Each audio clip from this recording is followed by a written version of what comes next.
Olá, turma. Eu vou fazer aqui uma pincelada em alguns pontos, né, que nós tratamos aí nas aulas 5 a 8 de associativismo e cooperativismo.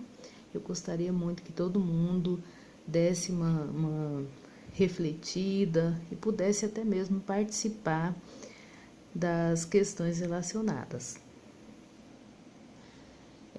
Do ponto de vista histórico, nós vamos ter aqui a concepção de que o associativismo ele nasce desde os nossos primórdios, onde o homem ele passou a enxergar, né, na cooperação, na associação, a possibilidade de sobrevivência diante de diferentes situações que eram enfrentadas.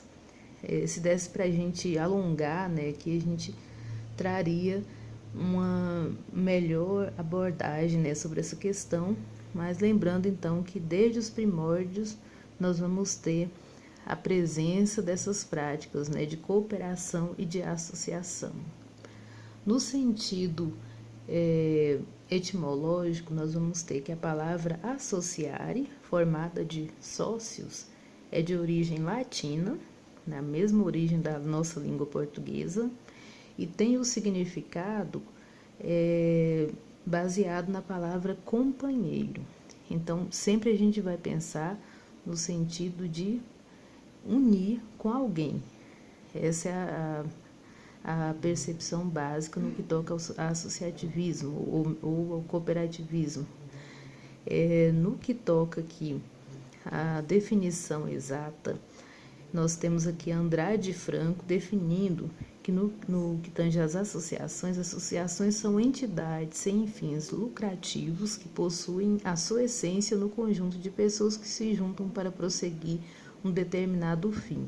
Em algum momento nós já vimos também uma outra definição, só que todas no mesmo sentido de que a associação está relacionada então com a união de pessoas para se buscar um fim comum em determinado tipo de atividade sem ter fins lucrativos. De maneira formal, nós vamos ter que o associativismo ele ganhou corpo, né, principalmente a partir do século XIX. As associações eram criadas justamente por servidores públicos. A gente vê então que não necessariamente as associações começaram a ser criadas no meio privado, né, da sociedade civil, aquela sociedade que não tinha vínculo com o poder público, né? Começou dentro do poder público, na verdade.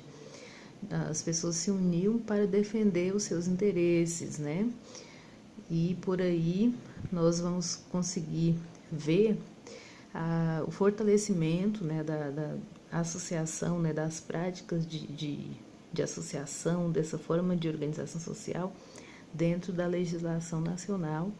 Inclusive, nós temos hoje, na nossa legislação de 1988, na Constituição Federal, nós temos a defesa, então, desse direito de que todos têm a liberdade de se associarem, né? Essa é uma prática respeitada pela própria Constituição brasileira.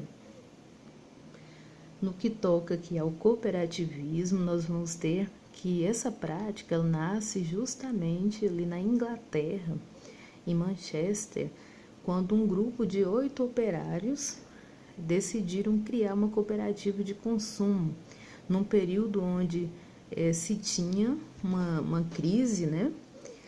E algumas questões sociais que já faziam parte daquele contexto, como a miséria, a exclusão social, e que na verdade foi proporcionada pelo próprio capitalismo, que foi naquela onda de excluir a classe operária, né? Valorizando-se então os detentores do meio de produção e desvalorizando-se aqueles que operavam, que ofereciam mão de obra dentro dessa esfera desse sistema de mercado. Esse cooperativismo nascido ali na Inglaterra gera impacto em várias partes do mundo, inclusive no nosso país, no Brasil, de maneira aí que em 1847, período em que a família real, né, já tinha, né, entrado no Brasil, já tinha acontecido um punhado de movimentos, né, um punhado de situações dentro da história nacional. Ocorre, então, a criação da colônia Teresa Cristina, no estado do Paraná. Essa colônia, na verdade, ela começa a exercer algumas práticas de cooperativismo entre as pessoas que faziam parte daquele grupo. Posteriormente, nós vamos ter a criação da primeira cooperativa de fato, né, formalizada, chamada Cooperativa de Consumo dos Empregados da Companhia Paulista. Então, uma cooperativa é a partir da organização de empregados vamos dizer assim, de uma entidade, né, que trabalhava dentro do meio público. Na sequência, nós vamos ter a criação de várias cooperativas em muitos outros estados do Brasil. Só que tem um detalhe. Demorou ainda para que no Brasil tivesse uma legislação específica relacionada à prática de cooperativismo. No período que a gente pensa assim, que seria o período mais complicado de se pensar numa legislação dessa forma, é onde realmente acontece a criação da Lei 5.764, que regulamenta, que faz toda a descrição de como deveria ser as sociedades cooperativas no Brasil. Então, tudo isso fortaleceu essa prática no país ao longo dos anos. Lembrando que depois dessa lei, nós vamos ter várias regulamentações relacionadas à atividade de cooperativismo no Brasil, né? São regulamentações que vêm para complementar a própria Constituição e seguir